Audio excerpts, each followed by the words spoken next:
오늘 함께 나눌 하나님의 말씀은 사도행전 18장입니다. 사도행전 18장 같이 읽겠습니다. 그 후에 바울이 아덴을 떠나 고린도에 이르러 아굴라라 하는 본도에서 난 유대인 한 사람을 만나니 글라우디오가 모든 유대인을 명하여 로마에서 떠나라 한 고로 그가 그 아내 브리스길라와 함께 이달리아로부터 새로 온지라. 바울이 그들에게 감해 생업이 같으므로 함께 살며 일을 하니 그 생업은 천막을 만드는 것이었더라. 만식일마다 바울이 회당에서 강론하고 유대인과 헬라인을 권면하니라. 실라와 디모데가 마게도냐로부터 내려오매 바울이 하나님의 말씀에 붙잡혀 유대인들에게 예수는 그리스도라 밝히 증언하니 그들이 대적하여 비방하거늘 바울이 옷을 털면서 이르되 너희 피가 너희 머리로 돌아갈 것이요 나는 깨끗하니라. 이후에는 이방인에게로 가리라 하고 거기서 옮겨 하나님을 경외하는 디도 유스도라 하는 사람의 집에 들어가니 그 집은 회당 옆이라. 또 회당장 그리스보가 온 지방과 더불어 주를 믿으며 수많은 고린도 사람도 듣고 믿어 세례를 받더라. 밤에 주께서 환상 가운데 바울에게 말씀하시되 두려워하지 말며 침묵하지 말고 말하라. 내가 너와 함께 있음에 어떤 사람도 너를 대적하여 해롭게 할 자가 없을 것이니 이는 이 성중에 내 백성이 많음이라 하시더라. 1년 6개월을 머물며 그들 가운데서 하나님의 말씀을 가르치니라. 갈리오가 아가야 총독되었을 때에 유대인이 일제히 일어나 바울을 대적하여 법정으로 데리고 가서 말하되 이 사람이 율법을 어기면서 하나님을 경외하라고 사람들을 권한다 하거늘 바울이 입을 열고자 할 때 갈리오가 유대인들에게 이르되 너희 유대인들아 만일 이것이 무슨 부정한 일이나 불량한 행동이었으면 내가 너희 말을 들어주는 것이 옳거니와 만일 문제가 언어와 명칭과 너희 법에 관한 것이면 너희가 스스로 처리하라. 나는 이러한 일에 재판장 되기를 원하지 아니하노라 하고 그들을 법정에서 쫓아내니 모든 사람이 회당장 소스데네를 잡아 법정 앞에서 때리되 갈리오가 이 일을 상관하지 아니하니라. 바울은 더 여러 날 머물다가 형제들과 작별하고 배 타고 수리아로 떠나갈새 브리스길라와 아굴라도 함께하더라. 바울이 일찍이 서원이 있었으므로 갱그레아에서 머리를 깎았더라. 에베소에 와서 그들을 거기 머물게 하고 자기는 회당에 들어가서 유대인들과 변론하니 여러 사람이 더 오래 있기를 청하되 허락하지 아니하고 작별하여 이르되 만일 하나님의 뜻이면 너희에게 돌아오리라 하고 배를 타고 에베소를 떠나 가이사랴에 상륙하여 올라가 교회 안부를 물은 후에 안디옥으로 내려가서 얼마 있다가 떠나 갈라디아와 부르기아 땅을 차례로 다니며 모든 제자를 굳건하게 하니라.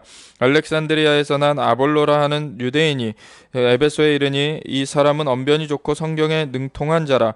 그가 일찍이 주의 도를 배워 열심으로 예수에 관한 것을 자세히 말하며 가르치나 요한의 세례만 알 따름이라. 그가 회당에서 담대히 말하기 시작하거늘 브리스길라와 아굴라가 듣고 데려다가 하나님의 도를 더 정확하게 풀어 이르더라. 아볼로가 아가야로 건너가고자 하므로 형제들이 그들을 격려하며 제자들에게 편지를 써 영접하라 하였더니 그가 감에 은혜로 말미암아 믿은 자들에게 많은 유익을 주니 이는 성경으로서 예수는 그리스도라고 증언하여 공중 앞에서 힘있게 유대인의 말을 이기미러라. 아멘. 예, 이제 바울이 아덴에 먼저 가게 됐었죠. 그래서 아직 그 마게도냐 지역에 그 실라와 디모데가 남겨져 있는 상태로 아덴에 갔는데 아덴에 보니까 뭐 온갖 신상들이 있어요. 그래서 온갖 신상들을 보다가 또 하나를 본 게 무엇이었습니까? 알지 못하는 신에게라고. 얘네들은 그런 거죠. 그 보험을 들듯이. 그러니까 제대로 된 걸 모르니까 온갖 것에 다 걸쳐 놓는 거예요. 이것도 신인가 저것도 신인가, 그리고 혹시나 빠뜨렸을까봐 알지 못하는 신에게라고까지 해놓은 거였던 거예요. 근데 바울이 이 변론이 붙어서 이 재판정에 아레오바고에 가서 이렇게 변론할 때 그때 그 얘기를 하죠. 너희 돌아다니다가 너희가 범사에 종교심이 많은 사람들이다. 근데 내가 다니다 보니까 알지 못하는 신에게로 라고 하는 것을 보았는데 그걸 내가 알려주겠다. 그러니까 그 기존에 많은 우상들이 있지만 그건 다 아니다. 그리고 너희가 알지 못하는 그 분이 바로 하나님이신데 그 하나님만이 참된 신이시다. 그분은 창조주시기 때문에 만들어진 것 가운데 계신 분이 아니시다. 완전히 다른 분이시다. 그런 거를 얘기를 했었죠. 그리고 그 후에 바울이 아덴을 떠나 고린도에 이르렀어요. 그랬더니 거기에 아굴라라 하는 본도에서 난 유대인 한 사람을 만납니다. 그 사람이 원래 이달리아 지역에 있었던 사람인데 글라우디오라는 그 황제가 모든 유대인들 명하여 로마에서 떠나라. 사실 지금 이 아덴이나 그리고 그 유대 지역까지도 다 로마 식민지 상황이었죠. 근데 여기서 말하는 로마라는 것은 로마 본 그 지역을 말하는 거죠. 그래서 이탈리아, 지금의 이탈리아 그 로마 그쪽에서 다 떠나라고 한 거예요. 그가 그 안에 브리스길라와 함께 이달리아로부터 새로 온지라 바울이 그들에게 가매 동역자를 만난 것입니다. 고린도에 갔더니 생업이 같으므로 함께 살며 일을 하니 그 생업은 천막을 만드는 것이더라. 바울이 일을 하면서 이 선교의 사명을 감당해 나가고 있었어요. 그래서 어떠한 그 고정된 봉급을 받으면서 이걸 했던 것이 아니라 자기가 그 삶을 영위해 나갔죠. 그래서 그 천막을 만드는 일을 하면서 자기의 쓸 것에 필요한 것들을 충당을 했고 그러면서 계속 복음 전파하는 일에 집중을 했어요. 사실은 이 사역자로서 하나님께 부르셔서 나아갈 때 나중에 어느 정도 이렇게 기반이 잡히고 나서는 굉장히 안정적으로 그러한 후원들이 지원들이 들어오게 되기도 하지만 처음에 그것을 선교의 사명을 감당할 때는 사실 굉장히 척박한 가운데 시작들을 하게 됩니다. 그런데 그 전임 사역을 함에 있어서 그렇다고 아무 후원이 없는 상태에서 또는 후원이 그 필요에 미치지 못하는 상태에서 아무것도 없이 그냥 나아가는 것이 아니라 그것을 하기 위한 그 일부분의 일을 감당하게 되었던 것이죠. 그런데 또 한편으로는 직장 생활을 하는 것, 그 일반 직장에 다니면서 월급을 받게 되죠. 그러면 급여에 대한 안정감은 있어요.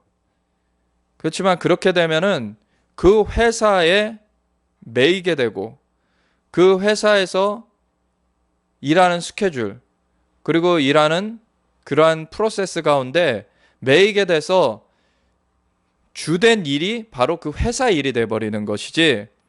그리고 부가적으로는 복음 전파를 할 수도 있고 여러 가지 이제 교회 봉사도 할 수 있고 여러 가지 일이 되지만 주된 일은 그렇게 되면 회사 일이 돼버리는 거예요. 그렇기 때문에 여기서 보면은 바울이 필요가 충분히 충당되지 않는 상태에서 자기가 일을 했지만 어떤 회사에 들어가서 급여를 받는 걸로 그렇게 했던 것이 아니라 자기가 그 만드는 작업, 그 텐트를 만드는 자기의 기술을 이용해 가지고 자기 일을 하면서 그것을 통해서 부족한 부분을 충당하면서 원래 본 목적인, 본 사명인 그 복음 전파의 일에 더 집중하였다는 것이죠. 그래서 이것이 오늘날에도 일을 하면서도 하나님의 그 사명을 감당할 수 있지만 이것은 우선순위의 문제를 말하는 것입니다.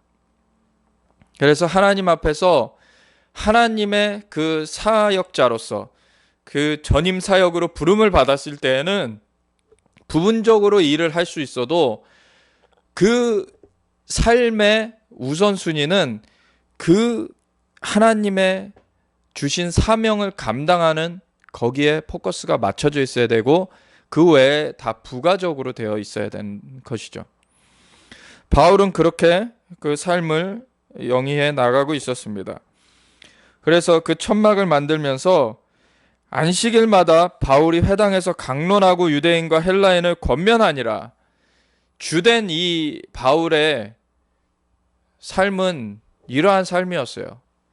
그래서 하나님의 역사를, 하나님의 말씀을 가르쳐주고, 그리고 그것이 무슨 의미인지, 예수님이 그것을 이루신 바로 메시아시라는 걸 가르쳐주면서 복음을 전파하는 것이 이 삶의 주된 일이었다는 것이에요. 실라와 디모데가 마게도냐로부터 내려오매 이제 다시 상봉을 합니다. 바울이 하나님의 말씀에 붙잡혀 유대인들에게 예수는 그리스도라 밝히 증언하니, 바울이 하나님의 말씀에 붙잡혔습니다. 또 다른 표현들로는 하나님의 성령에 붙잡혔다라고 하는 표현들도 있죠. 하나님의 말씀에 붙잡히는 것과 하나님의 성령에 붙잡히는 것이 사실 다른 것이 아니에요. 하나님의 말씀에 제대로 붙잡히는 사람들은 하나님의 성령에 붙잡히는 것이 같이 있는 것이고, 하나님의 성령에 붙잡히는 사람들은 하나님의 말씀에 붙잡히는 것이 같이 있는 것이에요. 왜냐하면 하나님의 말씀이 어떻게 임하였습니까? 하나님의 영이신 성령님으로 말미암아 우리 가운데 오게 된 거예요. 하나님의 말씀의 본뜻을 성령님으로 말미암고는 알 수가 없고, 성령님의 역사하심을 하나님의 말씀과 함께하지 않고는 같이 갈 수가 없는 거예요. 그래서 말씀 하는 사람들이 성령을 터부시하는 것은, 그것은 말씀을 오히려 모르는 것입니다. 그리고 성령 하면서 은사만 이렇게 쫓아가고 말씀을 등한시하는 사람들은 역시나 성령을 모르는 것입니다. 말씀과 성령은 항상 같이 가요. 왜냐하면 한 하나님의 것이기 때문에, 그 한 하나님, 그분이 우리 인간처럼 뭐 이 얘기했다 저 얘기했다 하시는 분이 아니시고, 인간이 아니시니 시건치 아니하시고 거짓말 하지 않으시는 분이세요. 그분은 일관되신 분이시고 온전하신 분이십니다. 그래서 그분의 영이신 성령님을 통해서 하나님의 말씀을 계시해 주세요, 우리에게. 하나님의 성령이 다른 걸 하시는 게 아닙니다. 하나님의 말씀의 기반 위에서 하나님의 역사를 성취해 가시는 하나님의 삼위 중에 한 분이시죠. 그래서 말씀에 붙잡혔다는 것과 성령께 붙잡혔다는 말은 사실 같은 말인 거예요. 그렇게 말씀에 붙잡혀, 성령에 붙잡혀 그렇게 나아갈 때에 예수는 그리스도라 밝히 증언하는 일을 합니다. 말씀하지만 말씀을 몰랐던 바리새인들은 예수는 그리스도라는 걸 몰랐어요. 왜? 말씀하지만 말씀의 본뜻을 알지 못하고 성령님과 함께하지 않았기 때문에 예수님을 주라고 할 수 없었던 거예요. 그 말씀이 성취되는 것을 볼 수가 없었던 겁니다. 근데 지금 바울이 고린도에 와 있죠. 나중에 우리가 고린도 전후서를 보면은 알 수 있듯이 고린도는 은사가 굉장히 풍성한 교회였어요. 그렇지만 그들은 그 바리새인들과 또 반대의 예가 됐죠. 은사가 너무 풍성한데 그 가운데 하나님의 말씀을 좇지 않고 그 은사들만 가지고서는 자기네들의 유익을 위해서 행하는 그러한 것들이 고린도 교회에는 또 많이 있었던 거죠. 이 두 가지 그 예가 있습니다. 그래서 말씀하지만 성령님과 함께하지 않는 그 말씀은 죽은 말씀이에요. 그래서 그 말씀으로서 오히려 생명을 낳는 것이 아니라 정죄를 하고 죽은 가운데로 사람들을 몰아넣죠. 그래서 예수님께서 바리새인들을 향하여서 그랬죠. 화있을진저 독사의 자식들아, 천국문을 닫고 너희도 들어가지 않고 남도 들어가지 못하게 하는도다. 하나님의 말씀을 보면은 천국 문이 보여요. 그게 뭡니까? 지난번에 한번 말했죠. 예수님이십니다. 예수님이 천국의 문이 되시는 분이세요. 천국의 주인 되시는 분이시고, 그래서 그분으로 말미암지 않고는 아버지께 나아갈 사람이 없어요. 예수님으로 말미암지 않고는 하나님 나라의 백성이 될 사람이 없고 하나님의 자녀가 될 사람이 없어요. 그 문으로 들어가지 않으면 들어갈 수가 없는 거예요. 하나님의 말씀은 무엇입니까? 그 문을 보여주는 거예요. 근데 예수님이 바리새인들을 향하여서 너희가 그 문을 닫고서는 너희도 들어가지 않고 남도 들어가지 못하게 하는도다. 그 문을 봐야 되고 그 안으로 들어가야 되는데 바리새인들이 말씀하면서 그 성령의 역사하심을 부인하는 그런 상황 가운데서 그 문을 가려놓고서는 자기도 들어가지 못하고 남도 들어가지 못하게 만들었던 그러한 상황을 예수님께서 꾸짖으셨죠. 또 다른 한편으로는 이 고린도 교회의 예처럼 성령 하지만 성령의 은사만 취해서 그것을 가지고서 자기들의 유익을 위해서 사용하지 하나님의 원래 본 목적, 그 말씀하고는 같이 안 가는 그러한 또 무리들이 있어요. 이 둘 다 하나님께서는 책망하십니다. 말씀과 성령이 하나 돼서 가는 거예요.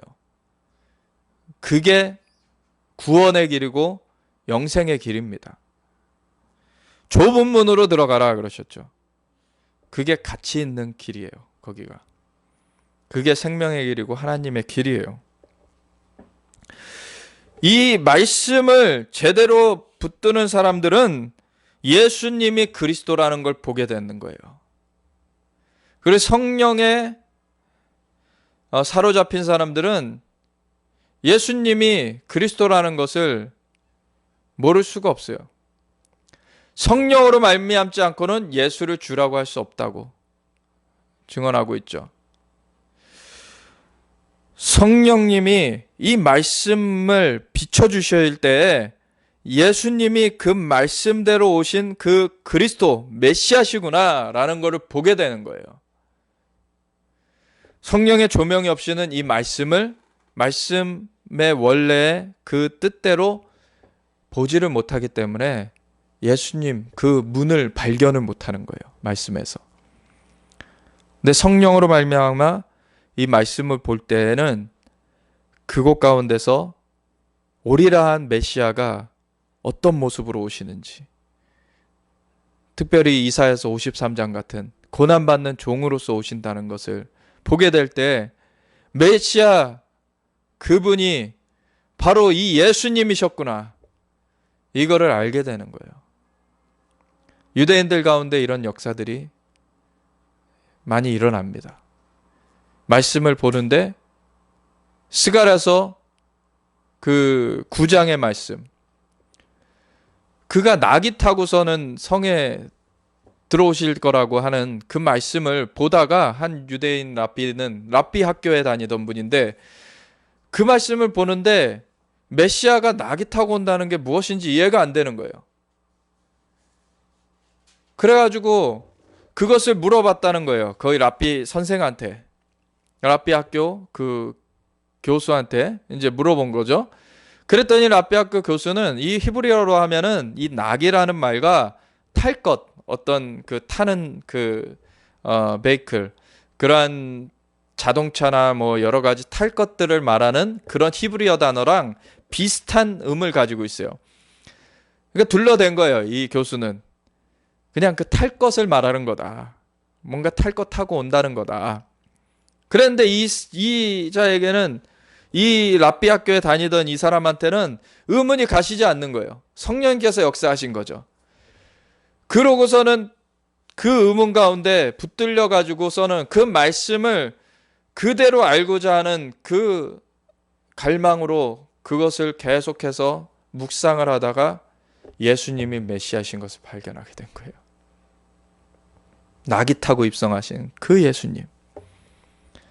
근데 그것을 어떻게 발견하게 됐냐면, 말씀을 묵상하고 있는데 길거리에 하루는 지나다니다가 신약 성경을 나눠주는 사람이 있었던 거예요. 근데 그것을 그냥 무심결에 받아들고서는 집에다 이렇게 던져놓은 거예요. 어디 한 곳에. 근데 어느 날 그게 눈에 띈 거예요. 그거를 딱 펼쳐봤더니 예수님이 나귀 타시고 들어오시는 장면이 보였던 거죠. 이분이 메시아구나. 이 말씀을 그대로 말씀 그대로 그 성령님께서 눈을 열어서 보여주시는 그대로 보게 된다면 예수님이 메시아이신 줄을 발견하게 되는 것입니다. 그래서 바울이 하나님의 말씀에 붙잡혀 유대인들에게 예수는 그리스도라 밝히 증언하니 이 증거를 바울은 강력하게 행해 나가고 있는데 가는 곳마다 이것을 또 대적하는 무리들이 있죠. 그들이 대적하여 비방하거늘 바울이 옷을 털면서 이르되 너희 피가 너희 머리로 돌아갈 것이요 나는 깨끗하니라. 이후에는 이방인에게로 가리라. 그렇다고 유대인들에게 아예 복음 증거는 끝났다라는 얘기가 아니라 너희한테 지금 증거했으니까 너희가 안 받았으니까 이제는 난 이방인한테 가겠다. 이 얘기를 한 거예요.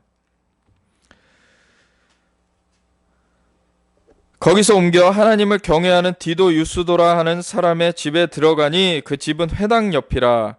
그래서 여전히 뒤에도 회당 가운데 유대인들에게 또 증거하는 일을 계속 해나가는 걸 봅니다.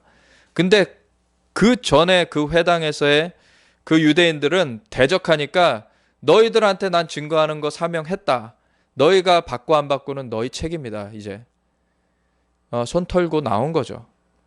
그러고서는 그 이방인 지역이었잖아요. 고린도가.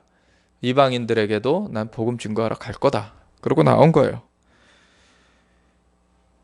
그랬는데 디도 유스도라 하는 하나님을 경외하는 사람을 만나고 그 집에 들어가니 그 집이 회당 옆이었어요. 또 회당장 그리스도가 온 지방과 더불어 주를 믿으며 수많은 고린도 사람도 듣고 믿어 세례를 받더라. 그 회당장이라고 하면 유대인인 거죠. 그 유대인 회당장 그리스도가 또 예수님을 믿게 돼요. 그래서 유대인들의 구원의 역사도 계속해서 펼쳐져 갑니다. 그러니까 유대인의 두 그룹을 또 여기서 볼 수가 있어요. 하나님의 말씀을 오히려 대적하며 그냥 장로의 전통, 인간의 전통으로서 그냥 종교 행위로서만 죽어서 있는 그러한 유대인들이 있었던가 하면 정말 성경적 유대주의, 그 성경의 말씀 그대로를 탐구하고 탐독하려고 하는 그러한 유대인들이 있었던 거예요. 그래서 후자의 경우 그렇게 성경 그대로를 받아들이려고 하는 사람들에게는 이것이 증거가 들어가는 거예요. 왜 성경의 말씀 그 기록 그대로 예수님께서 성취하셔서 그 모든 사명을 이루셨기 때문에 예수님과 그 말씀을 매칭시켜줘가지고 이분이 메시아신 것을 보게 만들어주는 그 일을 할 때 그들은 그 말씀 그대로를 알려는 사람들은 그걸 보게 되는 것이죠. 그래서 회당장 그리스도가 온 지방과 더불어 주를 믿어요. 그리고 수많은 고린도 사람도 듣고 믿어 세례를 받더라.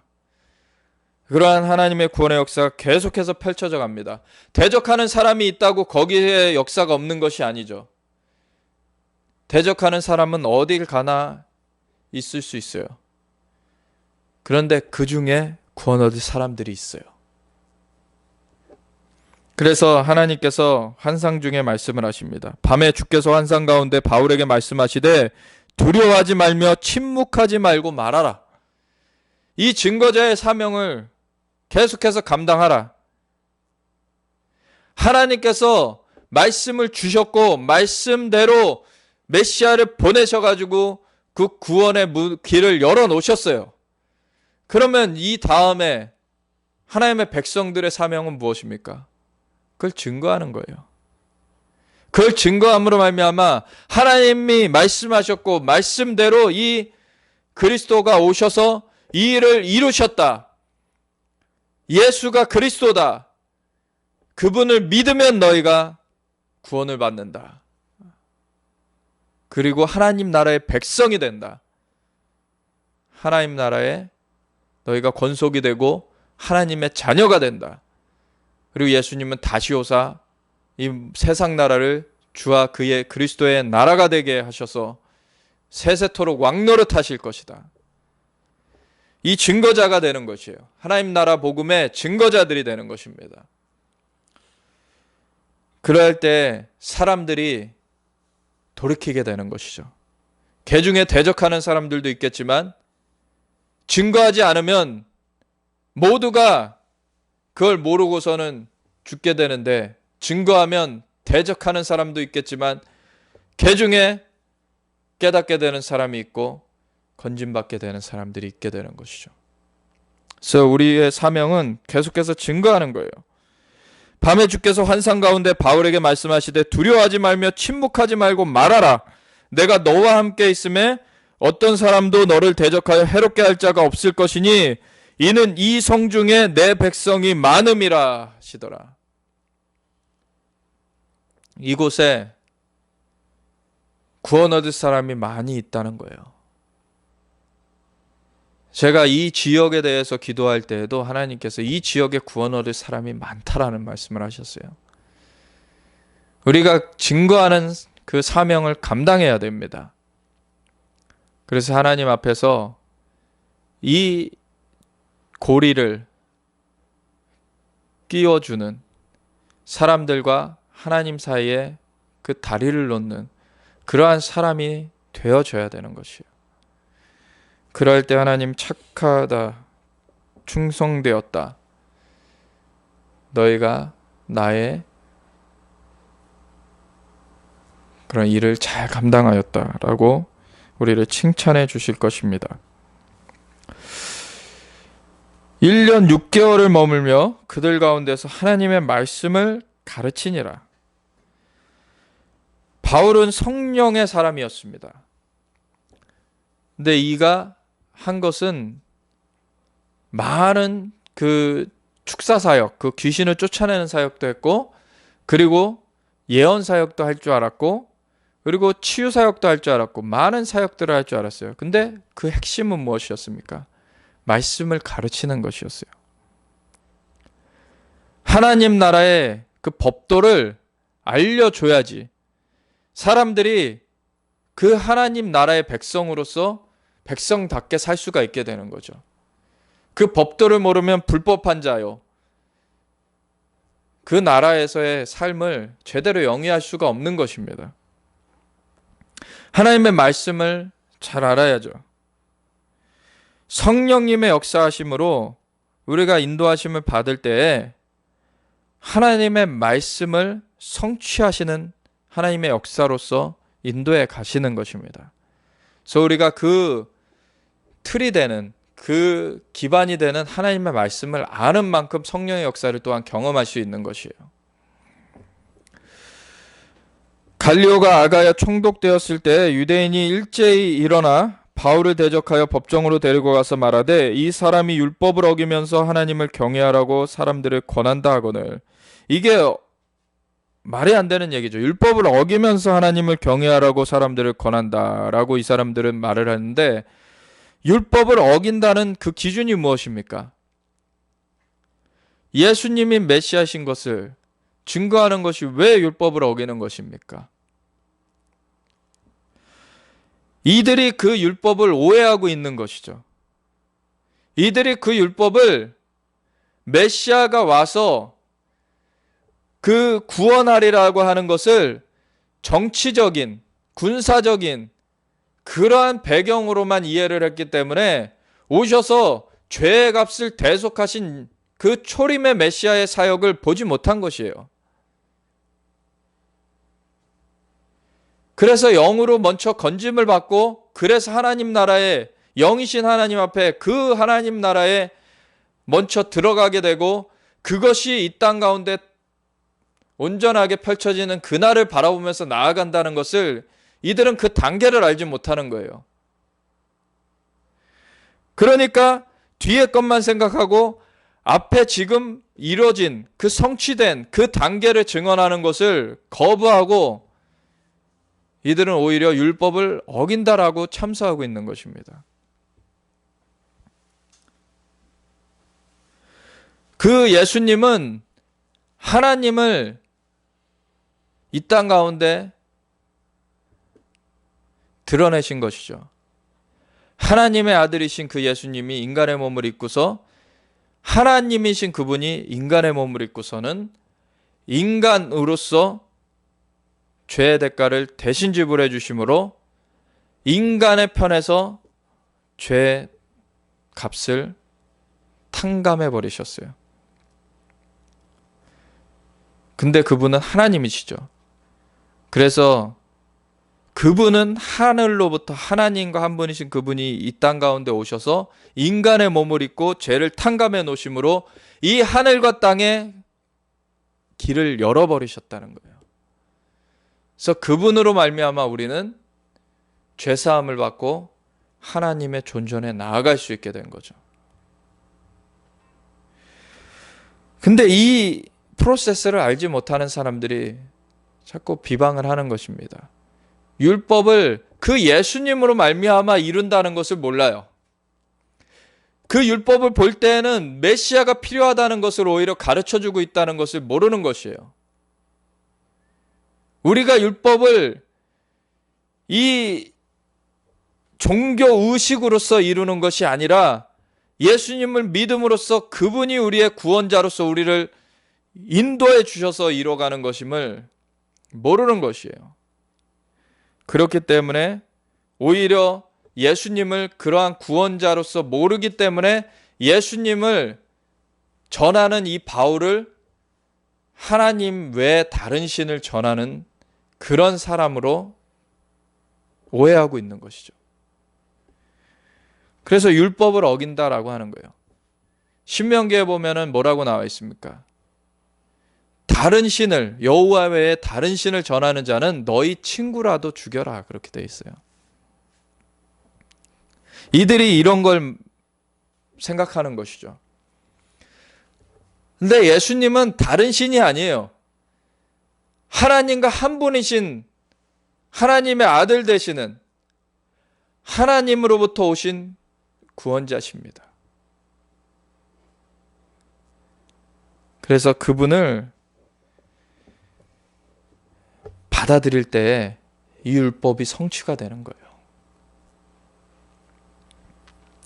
바울이 입을 열고자 할 때 갈리오가 유대인들에게 이르되 너희 유대인들아, 만일 이것이 무슨 부정한 일이나 불량한 행동이었으면 내가 너희 말을 들어주는 것이 옳거니와. 그러니까 세상의 법정에 지금 데려갔는데 세상에서 뭐 도둑질했거나 뭐 세상에서 무슨 범죄를 했으면은 내가 그거 판단해 줄 건데, 그게 아니고 만일 문제가 언어와 명칭과 너희 법에 관한 것이면 너희가 스스로 처리하라. 나는 이러한 일에 재판장 되기를 원하지 아니하노라 하고. 내가 종교 재판장이 아니지 않냐. 그들을 법정에서 쫓아내니 모든 사람이 회당장 소스데네를 잡아 법정 앞에서 때리되 갈리오가 이 일을 상관하지 아니하니라. 이거를 또 제대로 못했다고 지네 무리에서 또 내분이 일어났어요. 그래서 법정 앞에서 때려요. 이걸 보면 오늘날의 우리의 그 나라의 상황도 좀 비춰보게 됩니다. 악한 사람들이 계계를 꾸미나 그들의 계계가 성취 못할 때 그들이 스스로 분쟁하여 무너지는 일이 있게 됩니다. 아무리 악한 계계를 꾸며도 하나님께서는 비웃으십니다. 하나님은 무소부재하시고 전지전능하시기 때문에 아무리 계계를 치밀하게 꾸민다 한들 하나님께서 속지 않으십니다. 하나님께서 그리고 얼마나 하나 보고 계신 거예요. 그리고 중간에라도 돌이키면 살 거니와 돌이키지 않는 자들에게는 칼을 빼시는 날이 있습니다. 오늘날의 미투 운동이라고, 그 전에 오늘날의 범죄가 새로 일어난 거라기보다는 예전부터 범죄가 있었는데 감춰져 있었던 것들 다 지금 드러나고 있죠. 막 물론 그거를 이용해 가지고 어떤 정적을 처리하려는 어떤 괴계들도 있습니다. 근데 그거는 이제 부차적으로 얘기하고, 우선은 그 범죄가 있었던 건 사실인 거예요. 그 범죄가 있었던 것을 하나님께서 드러나게 하고 계세요. 그래서 범죄가 있었던 것을 드러나게 하셔서 그 전에 그들이 범죄할 때 그때 덮어질 줄 알았겠지만 결국엔 드러나게 됐습니다. 그래서 그들이 처단되게 됐어요. 심판의 때가 옵니다. 세상에 영원히 감추어질 것은 없어요. 하나님께서 다 드러내시고 청소하십니다. 이제는 이러한 일들이 더 거세게 일어날 거예요. 근데 분명한 것은 하나님의 집, 교회 안에서도 이 감추어진 죄악들이 있으면은 하나님 철저하게 이제 다루실 것입니다. 교회 안에 그 세상과 짝하여 가지고 세상에 돈 받아먹고 그리고서는 어그러진 말들을 해왔던 것들 하나님께서 이제 드러내실 것이고, 그리고 한편으로는 북한 방문하면서 거기 가가지고서는 접대받고, 그러고서는 북한의 그 고난받고 고통당하는 그 사람들의 그런 삶을 외면하고서는 거짓으로 그냥 북한을 두둔했던 자들 하나님께서 뽑아내실 것입니다.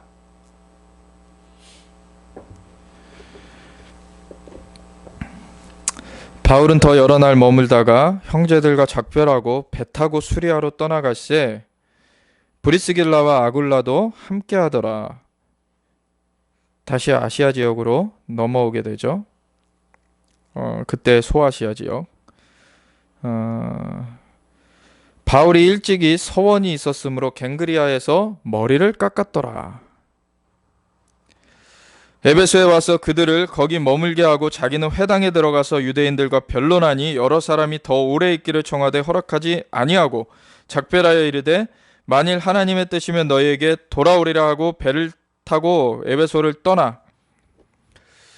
그래서 에베소로 갔다가 다시금 이제 돌아가게 되는데, 가이사랴에 상륙하여 올라가 교회에 안부를 물은 후에 안디옥으로 내려가서, 원래 이제 파송된 게 안디옥이잖아요. 다시금 돌아간 거죠. 2차 전도 여행이 마감이 되는 것입니다. 얼마 있다가 떠나 갈라디아와 부르기아 땅을 차례로 다니며 모든 제자를 굳건하게 하니라. 근데 또 조금 있다가 또 출발을 해요. 알렉산드리아에서 난 아볼로라 하는 유대인이 에베소에 이르니 이 사람은 언변이 좋고 성경에 능통한 자라.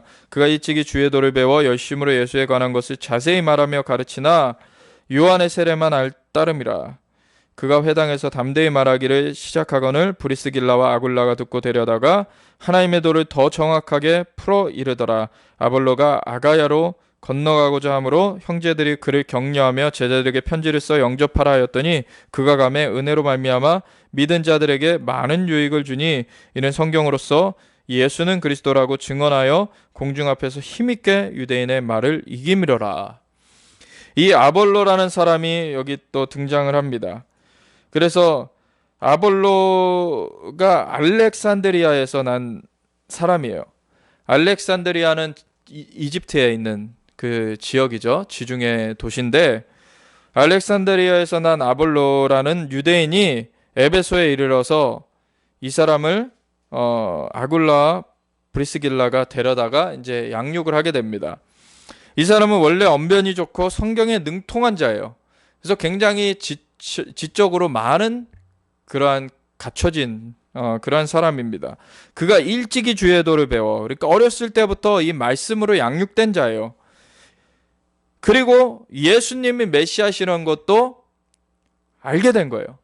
진짜 성경대로 이거를 계속해서 따라온 자들은 그 시대적 역사 가운데 예수님이 실제하고 그분이 행하는 일들을 들었을 때 이 메시아에 대해서 말하는 하나님의 말씀과 이분이 이렇게 이루시는 것들이 일치한다는 것을 발견하게 되는 거였죠.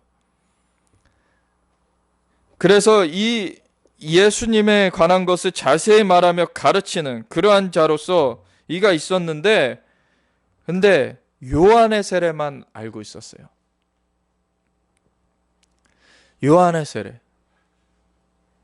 요한에 대해서 이 땅에서 인간 중에서 난 자 중에 이보다 큰 자가 난 적이 없다 라고 예수님께서 증언하셨어요.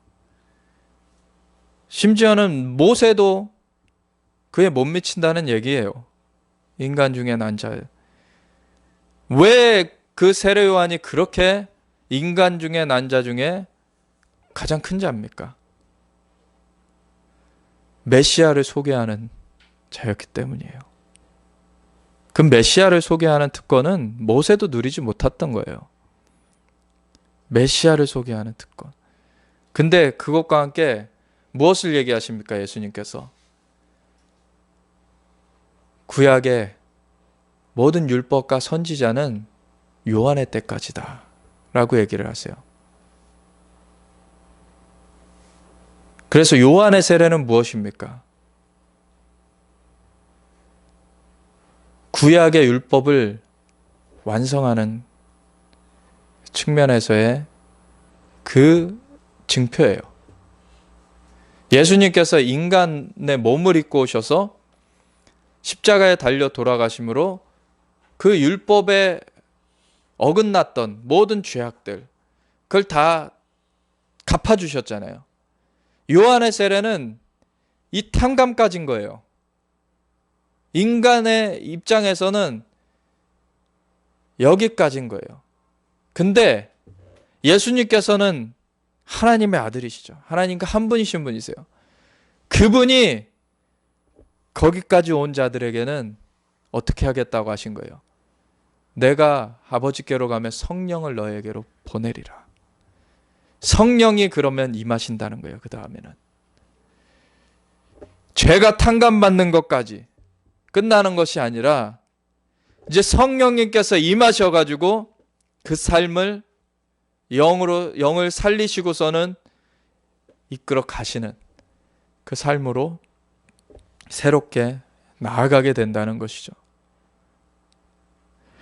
요한의 세례만 알게 되면은 이 성령의 역사하심을 아직 모르게 돼요. 죄를 탕감받는 거, 예수님으로 말미암아 그분이 우리의 구원자시다. 그래서 그분으로 말미암아 우리가 구원을 얻는다라는 것까지는 갔어요. 근데 이 예수님은 하나님과 한 분이신 주님이시고 이분을 믿는 자들에게 성령을 보내주셔서 그 영을 살리시고 인도해 주신다는 것을, 그 새로운 삶이 이제 펼쳐진다는 것을 이제 알아야 되는 것입니다.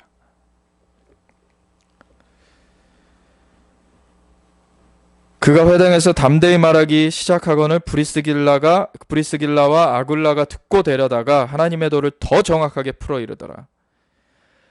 들어보니까 그 앞에 부분까지는 너무 잘 말하고 있어요. 이자가. 근데 아직 성령님의 역사하심으로 새 삶을 살게 된다는 것을 아직 모르고 있는 것을 발견하게 된 거죠. 그러니까 브리스길라 아굴라가 듣고서는 데려다가 하나님의 도를 더 정확하게 풀어서 거기가 끝이 아니다. 그 이후에 우리의 삶이 새로운 삶이 있다라는 것을 알려주게 된 거죠. 그래서 이 아볼로가 그렇게 새로워진 상태로 아가야로 건너가고자 하므로 형제들이 그를 격려하며 제자들에게 편지를 써 영접하라 하였더니 그가 가매 은혜로 말미암아 믿은 자들에게 많은 유익을 주니, 이 은혜라는 것이 하나님의 은혜에 많은 정말 은혜를 받았다라고 하는 것이 보통 오늘날의 크리스천들 중에는 참 오용되는 경우들이 많이 있어요. 뭐냐면은 찬양하면서 자기 막 신세 한탄하듯이 울고서는 속 시원해졌다, 뭐 이런 것을 은혜 받았다라고 하는 경우들도 있고, 뭐 기분 좋아졌다 이런 표현으로 많이 쓰는 경우들이 있어요. 근데 은혜라는 거는 실제입니다. 하나님께서는 은혜를 베푸시는 분이시죠. 그것이 어떻게 임합니까? 하나님의 영이신 성령님을 우리 가운데 실제로 임하는 것이에요. 은혜는 하나님의 함께 하심 자체가 은혜이고요. 먼저는 그 함께 하심 가운데 하나님께서 우리의 삶을 돌봐주시고 인도해 주시는 그 모든 것이 은혜입니다. 그건 실제인 거예요. 그가 감에 이제는 성령님의 함께 하심을 들었고 이제 알게 된 거예요. 그 은혜로 말미암아 믿은 자에게 많은 유익을 주니 이는 성경으로서 예수는 그리스도라고 증언하여 공중 앞에서 힘있게 유대인의 말을 이기미러라. 이제는 이 성령님의 함께 하심으로 자신의 지식으로서만 그냥 증거하는 것으로 거기서 멈추는 것이 아니라 이제 성령님의 살았고 활력이 있는 그 역사하심으로 그 말씀이 운동력이 있어서 역사가 되고 하나님의 그 생명의 역사가 이제 강력하게 나타나는 것을 이 아볼로의 삶을 통해서 보게 되는 것입니다. 그래서 우리의 삶이 단지 예수님을 우리의 죄를 갚아주신 그 분으로서 그냥 그분 믿으면은 우리의 죄가 갚아졌기 때문에 이제는 갚아진 거 우리가 그냥 그것에 안주해가지고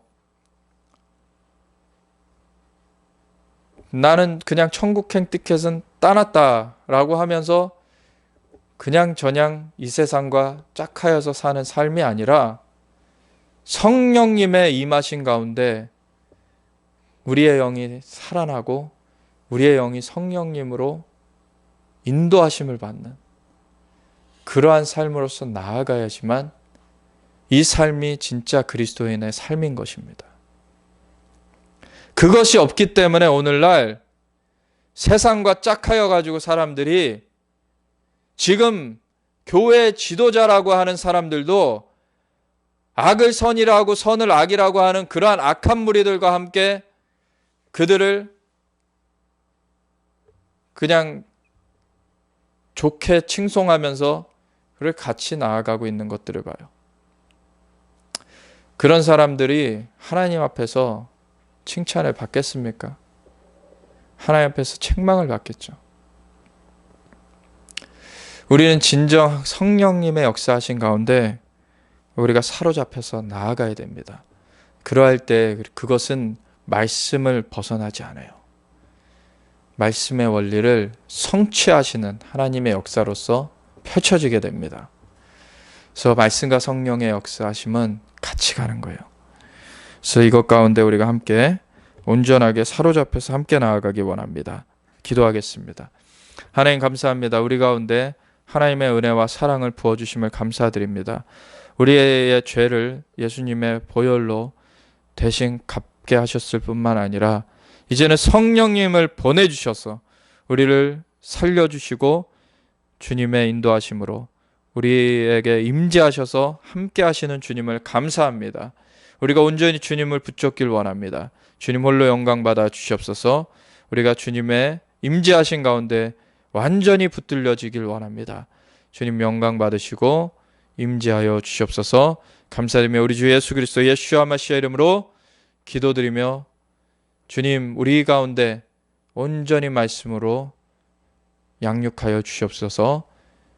우리 주 예수 그리스도의 이름으로 기도드렸습니다. 아멘.